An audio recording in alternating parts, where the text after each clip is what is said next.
അങ്ങനെ ചിരിച്ചും കളിച്ച് 40 വർഷം കടന്നു പോയത് അറിയില്ല. എടി ഇന്ന് നമ്മുടെ 40ാമത്തെ വിവാഹവാർഷികള്. ഇനി എത്ര കാലം ഈ ഭൂമിയിലുണ്ടാവോ? നിനക്ക് എന്നോടുള്ള വൈരാഗ്യം ഇപ്പോഴും തീർന്നിട്ടില്ല. അതല്ല അച്ചായ, ഈ വർക്കിച്ചനില്ലെങ്കിൽ ഈ ത്രേസ്യ കുട്ടി ഇല്ല. ഈ ത്രേസ്യ കുട്ടി ഇല്ലെങ്കിലോ? അതെനിക്കൊന്ന് ആലോചിക്കേണ്ടി വരും. അല്ല നിങ്ങളുടെ കൂടെ ഇറങ്ങി വന്നാ എനിക്ക് ഇത് തന്നെ വേണം. നിങ്ങൾക്കറിയോ, എന്നെ ചേച്ചിയെ ഒരേ കുടുംബത്തിലേക്ക് കെട്ടിച്ചു വിടണമെന്നായിരുന്നു എന്റെ അപ്പച്ചാരുടെ അമ്മച്ചിയുടെ ആഗ്രഹം. അത് മതിയായിരുന്നു. അതാവുമ്പോ ഒരു കുടുംബം നിങ്ങൾ ഇങ്ങനെയൊക്കെ തന്നെ പറയും, എനിക്കറിയാം. പക്ഷെ നിങ്ങളൊരു കാര്യം മനസ്സിലാക്കണം, ഞാൻ പോകുമ്പോഴേ ഒറ്റപ്പെടലിന്റെ വേദന നിങ്ങൾ മനസ്സിലാക്കുള്ളൂ. നീ ഇവിടെ ഇല്ലാത്തപ്പോഴും ഞാൻ ഒറ്റപ്പെടലിന്റെ സുഖമൊക്കെ ഞാൻ അനുഭവിച്ചറിയാം. നമ്മുടെ മക്കളൊക്കെ വരാറായി. നമുക്ക് കട്ടിയുള്ള കേക്കൊക്കെ എടുത്തിട്ട് വാ. നീ ഇവിടെ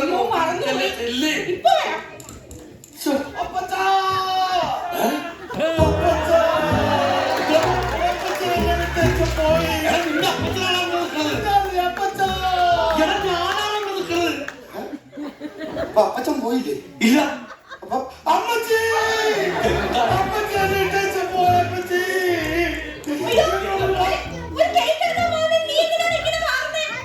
നിങ്ങൾ ആരാ പോയ ശരിക്കും? പിന്നെ എന്തിനാ എമർജൻസി വിളിച്ചു വരുന്നത്? ഇവിടെ കത്തിക്കാനായിട്ടൊരു എമർജൻസി ലാഭമാണ്. അതുകൊണ്ട് വരാനില്ലെന്നോട് ഞാൻ പറഞ്ഞു. അല്ല, നീ ഒറ്റയ്ക്കാണ് ഇങ്ങോട്ട് വന്നത്? വെറോണിക്കനെ കൊണ്ടുവന്നില്ലേ? വെറോണിക്ക ഇവിടെ തിരക്കല്ലേ? എന്ത് തിരക്ക്? വെറോണിക്ക അവിടെ പഠിച്ചുകൊണ്ടിരിക്കല്ലേ? എന്ത് പഠിക്കുന്നു? അവർക്ക് ഒരു 10-16 ഭാഷ നമ്മൾ കൈകാര്യം ചെയ്യുള്ളൂ. 16 ഭാഷ എന്നെ സമ്മതിക്കണോട്ടാ. ഒറ്റ ഭാഷ അറിയാവുന്ന ഇവരുടെ മുമ്പിൽ ഞാൻ എങ്ങനെ പിടിച്ചിരിക്കണം എനിക്കറിയാം. 16 ഭാഷയിലൊക്കെ ഉണ്ട്. എനിക്ക് വിഷയമാ. അപ്പച്ചന്റെ മോളെ എനിക്ക് ഒറ്റ ഭാഷ തരാവുള്ളൂ. അതെ, നിന്നെ വിളിച്ചു വരുത്തി അറിഞ്ഞില്ല. അപ്പച്ചന്റെ അമ്മച്ചിന്റെ 40ാമത്തെ വിവാഹവാസികളാണ്. അപ്പൊ എല്ലാവരും വിളിച്ചു വരുത്തിട്ടുണ്ട്. അപ്പൊ ഈ കേക്കൊക്കെ കട്ട് ചെയ്ത് നമുക്ക് നിന്ന് ആഘോഷിക്കണം. മോളിക്കുട്ടിയൊക്കെ ഇപ്പൊ വരും. അയ്യോ, മോളിക്കുട്ടി സണ്ണിക്കുട്ടി വന്നു.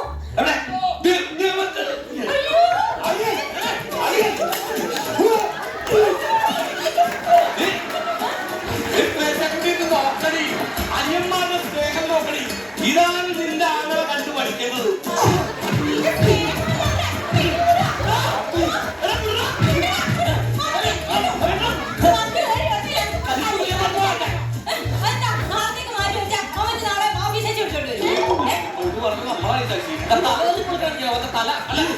ഈ കറപ്പാച്ചിനെ കെട്ടിച്ചു കൊടുക്കണം ഞാൻ പറഞ്ഞേ.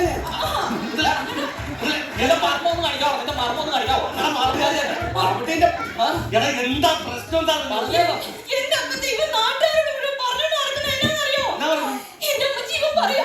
എനിക്ക് ഗൾഫിലുണ്ടല്ലോ ഒട്ടത്തെ കറങ്ങുന്ന പണിയാണെന്ന്.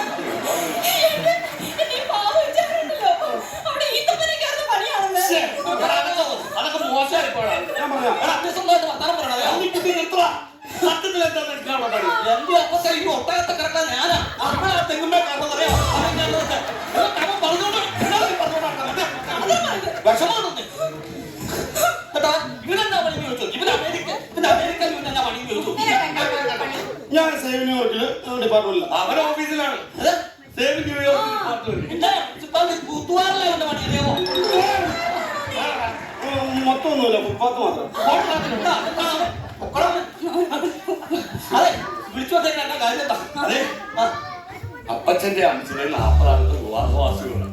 അതൊന്നും മക്കളായിട്ടൊക്കെ ഞങ്ങൾക്ക് ആഘോഷിക്കണമെന്ന് ഭയങ്കര ആഗ്രഹമുണ്ട്. അതുകൊണ്ട് വിളിച്ചതാണ്. അപ്പൊ ഇനി നമുക്ക് സമയം ഒട്ടും പാഴാക്കണ്ട. കേക്ക് മുറിക്കാൻ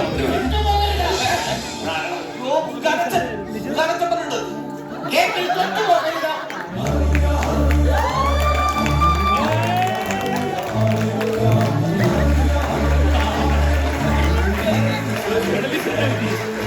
ഞാനില്ലാതെ കുമ്പസാരം നടത്തിയാൽ ഞാൻ ക്ഷമിക്കും. കുർബാന നടത്തിയാൽ ക്ഷമിക്കും. ഞാനില്ലാതെ ഫുഡ് അടിച്ചാൽ ക്ഷമിക്കില്ല. കുട്ടിന്റെ പരിപാടി കഴിഞ്ഞില്ല. നീ ദൂരെ പോകുക, നീ ദൂരെ പോവുക.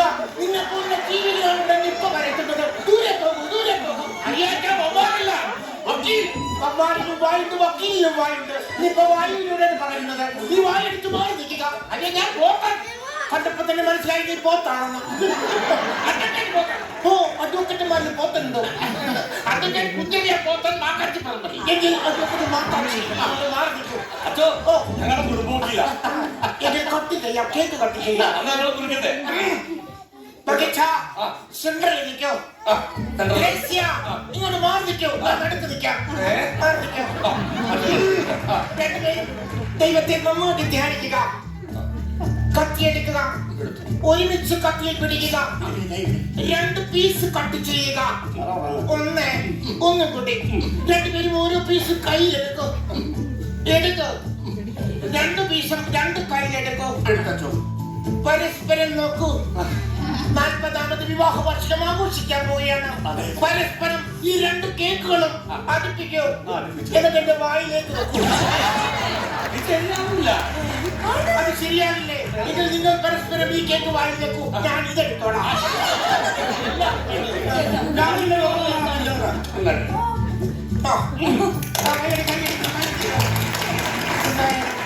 നാൽപ്പതാമത് വിവാഹ വാർഷികം ആഘോഷിക്കുന്ന ഈ വർഗീച്ചായൻ അദ്ദേഹത്തെ കുറിച്ച് ഈ വേളയില്ല, അദ്ദേഹത്തെ കുറിച്ച് 2 വാക്ക് പറയാൻ ഞാൻ ആഗ്രഹിക്കുകയാണ്. വെറോണിക്ക അമേരിക്കയിൽ ലൈവിലുണ്ട്. എല്ലാവരും കാണട്ടെ. നിന്നെ വേണ്ട, അമേരിക്കക്കാർ മൊത്തം അറിയട്ടെ. 40ാമത് വിവാഹ വാർഷികം ആഘോഷിക്കും, അവർക്ക് ഒരു സന്തോഷമാകട്ടെ. പ്രിയമുള്ളവരെ, ഞാൻ ഈ മാന്യനെ, ഈ വർഗീച്ചിനെ പരിചയപ്പെടുന്നത് 1987-ലാണെന്ന് തോന്നുന്നു. 70-ല അവന് 1977. അങ്ങനെ ഞാൻ ഇവിടെ വിധാനിയായിട്ട് ജോലി ചെയ്യുന്ന സമയത്ത് എന്നെ കാണാൻ വേണ്ടി പള്ളിമേടിയിലേക്ക് ഈ വർഗീച്ചൻ എന്ന് പറയുന്ന ഈ മാന്യൻ കയറി വരികയുണ്ടായി. ഈ മാന്യൻ ഇദ്ദേഹത്തെ കണ്ടപ്പോഴത്തേക്ക് എനിക്ക് തോന്നി, എന്തൊരു മാന്യൻ, എന്തൊരു അധ്വാനി, എന്തൊരു തേജസ്. പക്ഷേ അന്ന് രാത്രി തന്നെ ഈ മാന്യൻ വെറും പകൽ മാന്യനാണെന്ന് എനിക്ക് മനസ്സിലായി. കാരണം എന്റെ കപ്പത്തോട്ടത്തിൽ കയറി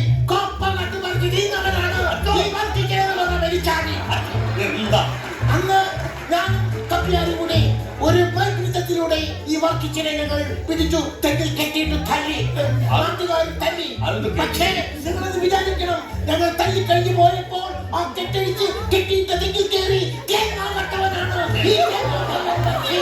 അങ്ങനെ കപ്പയും തേങ്ങയും കണ്ട് മാന്യനായി 40 വർഷം ആഘോഷിക്കുന്ന ഈ വർക്കി പെരിച്ചാഴിക്ക് ഞാൻ ഒരു ചോദ്യം രേഖപ്പെടുത്തുന്നു.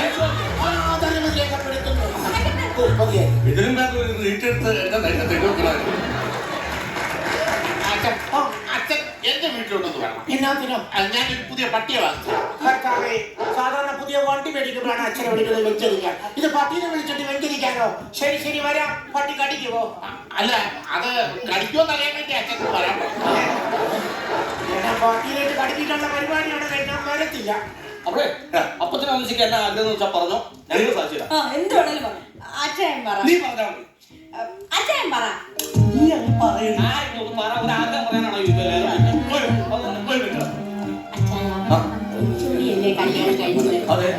നമ്മുടെ കല്യാണം വീഡിയോയിലൊന്നും പിടിച്ചിട്ടില്ലല്ലോ. അപ്പൊ നമ്മുടെ കല്യാണം ഒന്ന് വീഡിയോയിൽ പിടിച്ചെനിക്കൊന്നും കാണണം എന്നൊരു ആഗ്രഹമുണ്ട്. അതെ, നിങ്ങളുടെ അമ്മച്ചിക്ക് ഒരാഗ്രഹം. നിങ്ങളുടെ അമ്മച്ചിനെ ഞാൻ വിളിച്ചോണ്ട് വന്നതാണ്. അപ്പൊ അക്കാലത്ത് വീഡിയോ ക്യാമറ ഒന്നും ഉണ്ടായിരുന്നില്ല. അപ്പൊ ഞങ്ങളുടെ കല്യാണം ഒന്നുകൂടി വീഡിയോ കൂടെ ഷൂട്ട് ചെയ്ത് ഞങ്ങൾക്കൊന്ന് കാണണം. സെക്ഷൻ 456, 271, 326, 66. അങ്ങനെ അങ്ങ് പറഞ്ഞു പോലെ കടങ്ങൾ എല്ലാവർക്കും ഉണ്ട്. അതുകൂടെ വിളിച്ചുകൊണ്ടാകുന്നുണ്ടോ? ഇതങ്ങനല്ല, ഞങ്ങൾക്ക് വീണ്ടും വിവാഹം കഴിക്കണം. ഞങ്ങൾ വിവാഹം കഴിച്ചേക്കണതാണല്ലോ. അല്ല, അത് സാരമില്ല, 2ാമത് വിവാഹം കഴിക്കാം.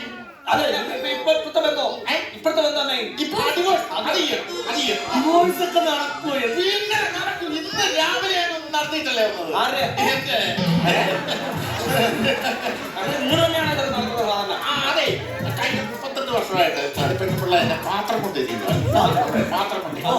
32 വർഷമായിട്ട് പാത്രം കൊണ്ടിരിക്കുന്ന പാത്രം കൊണ്ടിരിക്കുക. ഇന്നാണോ ഡിവോഴ്സ്? അല്ല, അത് ഈ അടുത്ത കാലത്താണ് ഉന്നം കിട്ടിയത്.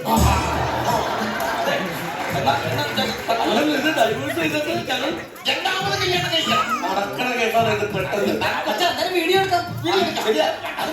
വീഡിയോ എടുക്കണല്ലോ, അന്ന് ലവ് സീൻ പിടിക്കണം. അന്ന് എന്താ ചെയ്യുന്നത് പറയും. അപ്പൊ അതിനുള്ള ഒരു മാർഗം പറഞ്ഞേക്കാം. അച്ഛൻ ഇങ്ങോട്ട് നോക്കട്ടെ. ഇവിടെ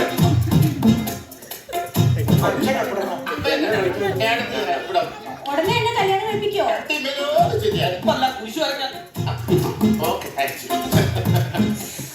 സെക്ഷൻ 446 പ്രകാരം ലീഗലി യുവർ ഓണർ മൈ കക്ഷിക്കാരൻ ഈസ് നോട്ട് എ കുറ്റക്കാരൻ. മൈ കക്ഷിക്കാരൻ ഈസ് നോട്ട് എ കുറ്റക്കാരൻ. അതിൻ പ്രകാരം ഈ സെക്കൻഡിൽ തന്നെ നിങ്ങൾ ഡൈവോഴ്സ് ആയി. എന്താ വിളിച്ചത്? അച്ഛായെന്ന് വിളിക്കരുത്. ഇപ്പോൾ നിങ്ങൾ ഡിവോഴ്സ് ആയിരിക്കുകയാണ്. നിങ്ങൾ വേർതിരിഞ്ഞിരിക്കുകയാണ്. അന്യ പുരുഷനാണ്, അന്യ സ്ത്രീയാണ്. അന്യ സ്ത്രീ ഒരിക്കലും അന്യ പുരുഷനെ അച്ഛായെന്ന് വിളിക്കാൻ തീരെ സമ്മതിക്കില്ല. ഇനി നിങ്ങൾ അടുത്തടുത്ത് നിന്നാൽ പോലും അത് അനാവശ്യമാണ്.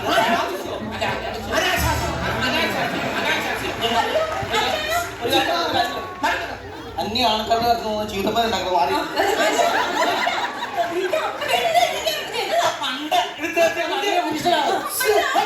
ഞങ്ങളുടെ അമ്മച്ചയെ കെട്ടണമെങ്കിൽ ഞങ്ങളുടെ പെണ്ണ ഇപ്പൊ ഞങ്ങളുടെ ഭാഗത്ത് നിൽക്കുന്ന പെണ്ണാണ്, നിങ്ങളുടെ ഭാഗത്ത് നിൽക്കുന്ന ചെറുക്കനാണ്. അത്യാവശ്യം ക്വാളിറ്റിയും കാര്യങ്ങളുള്ള ഒരാളാണ് ഞങ്ങളുടെ പെണ്ണ്. അതിനിപ്പോ ചേരുന്ന രീതിയിലുള്ള കല്യാണമാണെങ്കിൽ നമുക്ക് ആലോചിക്കാം. ഒരു അമേരിക്കക്കാരന്റെ കുടുംബത്തിലുള്ള ഒരു ചെറുക്കനാണ് നിൽക്കുന്നത്. എന്ത് തരും നിങ്ങളെ പെണ്ണുവിട്ട്? പെണ്ണുവിട്ടാൽ എന്ത് തരും? ഈ മണവറാന്തൻ ചെറുക്കൻ എന്നാണെന്നുള്ള നീ എന്ത് ഗുണമുണ്ടാ ഈ പെണ്ണ്? നിൽക്കുന്ന കാതല ഉള്ള എനിക്കൊന്നും വേണ്ട, ഞങ്ങളെ കെട്ടിച്ചാ മതി. എന്നെ കോട്ടുന്നുള്ളത് പറഞ്ഞാൽ ഇത്രയും നല്ല ചെറുക്കനെ അപ്പം കിട്ടാനാ? പെണ്ണ് വീട്ടിൽ മൂത്ത് തടച്ചോട്ടെ.